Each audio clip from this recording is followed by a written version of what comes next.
wants some Hamburger Helper, or at least my version of Hamburger Helper. Hey, I'm creative. So we're gonna do a little 70s throwback with some Hamburger Helper. Okay, so I've got this pepper, so I'm gonna take out the middle here, toss it in. So it's about 6 ounces of, I would use macaroni, bell pepper here. Then on CNN, hamburgers said they don't need a helper.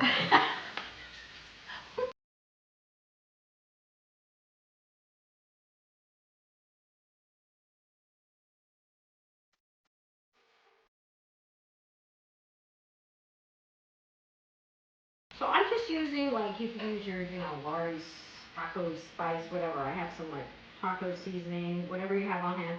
If not, if you're using individual spices, I'd maybe use, like, some red pepper, and I'll use some anyway.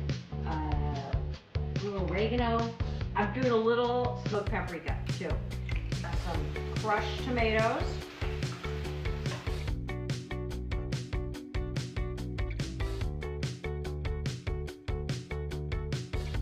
And call it macaroni. Regular old store-bought chicken broth, not a problem. But I'm proud that I used the entire carcass of my roast chicken and roasted overnight, strained it, and now I have my broth.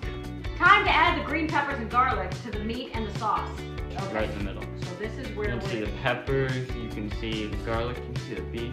The pasta looks great. Okay, terrific. I took some sriracha and some sour cream. Rex likes sriracha. I like sriracha too. So what is that? About a quarter cup? Yeah.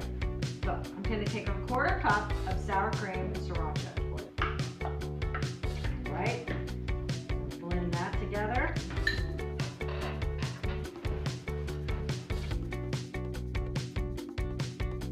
The peppers, garlic, everything. Okay, so I might need to add some sugar. No, definitely not.